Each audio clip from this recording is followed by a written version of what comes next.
A Bíblia é repleta de personagens intrigantes, heróis, profetas, traidores, reis e anjos caídos. Mas entre suas páginas sagradas, escondem-se também as mulheres mais perigosas que já existiram. Elas não usaram espadas, usaram sedução, manipulação e mentiras, pecaram e fizeram outros pecar. Suas ações deixaram marcas profundas na história do povo de Deus. Prepare-se, pois o que você vai ouvir agora não é apenas história, é um aviso, do 5º ao 1º lugar. As mulheres mais malignas e letais das Escrituras. A mulher de Potifar. No coração do antigo Egito, entre colunas de pedra e sombras de palácios, vivia uma mulher movida por desejo e vaidade.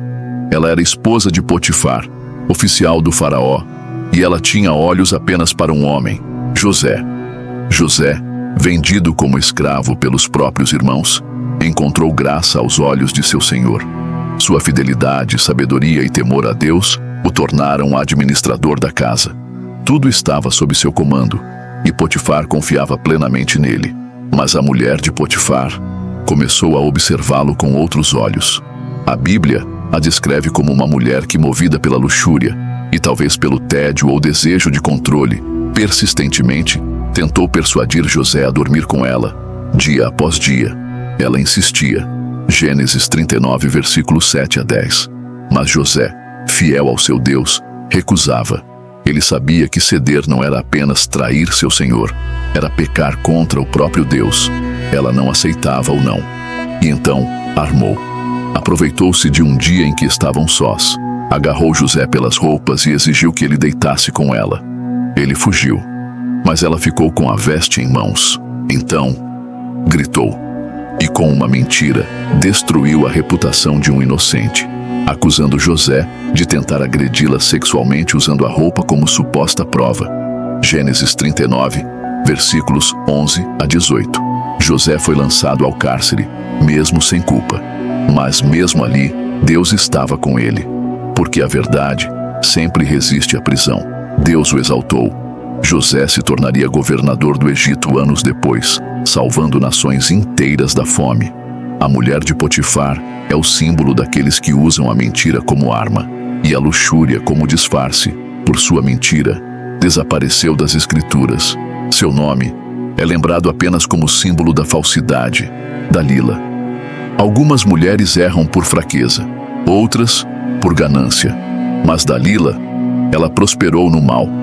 No tempo dos juízes, Israel era constantemente ameaçado pelos filisteus. Mas Deus levantou um homem, Sansão, nazireu desde o nascimento, consagrado a Deus e agraciado com força sobrenatural. Sansão, porém, tinha um ponto fraco. Seu coração era facilmente enredado por mulheres. Foi assim que Dalila surgiu. Os líderes filisteus a procuraram e disseram: persuade-o e descobre onde está sua grande força, e nós te daremos 1.100 peças de prata. Juízes 16, versículo 5. Dalila aceitou, e com palavras doces e corpo sedutor, começou o jogo. E noite após noite, ela o pressionava, mentia, manipulava, era incansável. A Bíblia diz que ela o importunava diariamente com suas palavras, até que ele cedeu. Sansão revelou: sua força estava nos cabelos, símbolo de sua consagração. Nunca passou navalha pela minha cabeça, porque sou nazireu. Se me cortarem o cabelo, perderei minha força. Juízes 16, versículos 16 a 17. Dalila soube que era verdade. Esperou Sansão dormir em seu colo. Chamou um homem e mandou cotar-lhe as 7 tranças. Chamou os filisteus, e quando Sansão tentou se levantar, a força o havia deixado. Após ser traído por Dalila, Sansão foi cegado, acorrentado e humilhado. Mas em seu último suspiro, ele clamou a Deus. Com força restaurada, derrubou o templo dos filisteus, matando mais inimigos em sua morte do que durante toda a sua vida. Dalila, por sua vez, desaparece da narrativa. Não se sabe seu fim, apenas que vendeu a vida de um escolhido por algumas moedas. Ela o amou, apenas o suficiente para destruí-lo. Dalila, lembrada como um exemplo de traição e manipulação. Herodias. A sede de poder pode levar alguém a calar até a voz de Deus. Herodias era mulher ambiciosa, acostumada ao luxo e ao escândalo. Casou-se com Herodes Filipe, mas o abandonou para viver com o irmão dele, Herodes Antipas, um relacionamento proibido pela lei judaica. João Batista não se calou. Denunciou publicamente o seu pecado, declarando-o ilegal de acordo com a lei judaica. Marcos 6, versículos 18 a 19. Ela não perdoou. A Bíblia diz que Herodias guardava rancor contra João e queria matá-lo.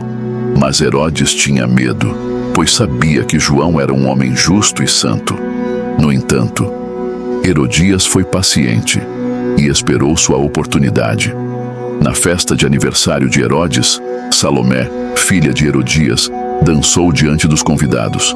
Herodes, fascinado, disse: "Pede-me o que quiseres, até metade do meu reino." Marcos 6, versículos 22 a 23. Salomé consultou a mãe, e a resposta veio como uma sentença infernal: "Pede a cabeça de João Batista em uma bandeja." E assim foi feito. João, o profeta do deserto, foi decapitado, e sua cabeça entregue como um presente numa festa corrompida. Herodias não matou com as mãos, mas com a língua e o coração cheio de ódio. Ela usou a própria filha como instrumento de sangue. João foi decapitado injustamente e sua cabeça entregue como prêmio de um desejo carnal. Mas sua voz ecoou mesmo após a morte. Jesus disse: "Dos nascidos de mulher, não surgiu ninguém maior do que João Batista." Herodes, por sua parte, teve pesadelos com João até o fim. E Herodias desaparece das páginas bíblicas. Seu nome tornou-se sinônimo de escândalo e vingança. Atalia: algumas mulheres querem o trono, outras destroem tudo para tê-lo. Atalia era filha de Acabe e Jezabel, um sangue amaldiçoado. Quando seu filho, o rei Acasias, foi morto, Atalia não lamentou. Ela agiu. Para assegurar o trono para si mesma, mandou matar todos os descendentes reais de Judá, inclusive seus próprios netos. Seu massacre implacável se estendeu a qualquer um que representasse uma ameaça ao seu reinado. Ela tentou apagar a linhagem davídica, tentou impedir que o Messias, descendente de Davi, algum dia nascesse. Mas Deus sempre preserva um remanescente.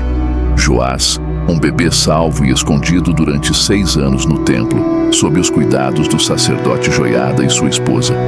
Atalia governou Judá com mão de ferro, profanando o templo e seduzindo o povo com cultos pagãos, provavelmente continuando as práticas idólatras que herdou de seus pais Acabe e Jezabel. Mas no 7º ano, o menino foi apresentado ao povo e coroado.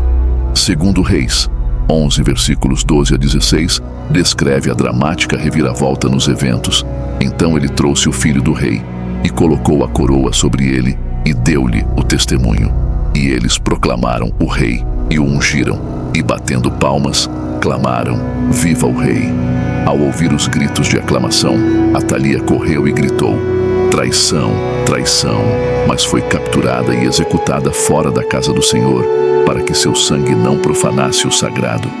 Atalia é o retrato da mulher que prefere matar a servir, que vê a linhagem santa como obstáculo, o poder como ídolo.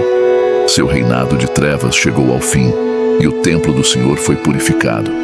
Ela tentou apagar a promessa de Deus, mas foi varrida da história com violência. Jezabel. Não há nome mais temido entre as mulheres da Bíblia do que o dela, rainha de Israel, filha de um rei estrangeiro, sacerdotisa de Baal. Jezabel casou-se com o rei Acabe e trouxe com ela a idolatria, a feitiçaria e a corrupção. Ela ordenou a morte dos profetas do Senhor. Construiu altares para deuses pagãos. Perseguiu Elias, o profeta de fogo. Mas um de seus atos mais repulsivos foi contra Nabote, um homem justo que recusou vender sua vinha ao rei. Jezabel escreveu cartas em nome de Acabe, mandou levantar falsas testemunhas, e Nabote foi apedrejado até a morte. Ela matou para satisfazer o capricho do marido e zombou da justiça de Deus, buscando exterminar aqueles que permaneceram fiéis a Deus, criando um clima de medo e opressão entre os fiéis em Israel. 1 Reis 18, versículo 4. Suas ações levaram Obadias, um servo fiel do Senhor, a esconder 100 profetas em cavernas para protegê-los de sua ira. O reinado de terror de Jezabel deixou um rastro de vítimas inocentes por toda a terra. O profeta Elias profetizou: os cães comerão Jezabel junto ao muro de Jezreel. 1 Reis 21, versículo 23. E anos depois, quando Jeú invadiu o palácio, ela se enfeitou, pintou os olhos, adornou-se como rainha e zombou do novo rei. Mas Jeú ordenou: lançai-a abaixo, e ela foi lançada da janela por seus próprios servos. Seu corpo se estilhaçou no chão, e os cães a devoraram. Quando foram enterrá-la, só encontraram o crânio, os pés e as palmas das mãos. Ela morreu como viveu, sem honra, sem arrependimento e sem sepultura. Jezabel não foi apenas uma mulher, foi um espírito, uma influência que atravessou gerações e foi denunciada até no Apocalipse. Essas mulheres não empunharam espadas, mas suas palavras, suas mentiras e seus desejos foram mais letais do que exércitos inteiros. Suas histórias foram preservadas não apenas como relatos, mas como alertas sobre o que acontece quando o coração se afasta de Deus, quando o poder se torna vício, quando a vaidade supera a verdade.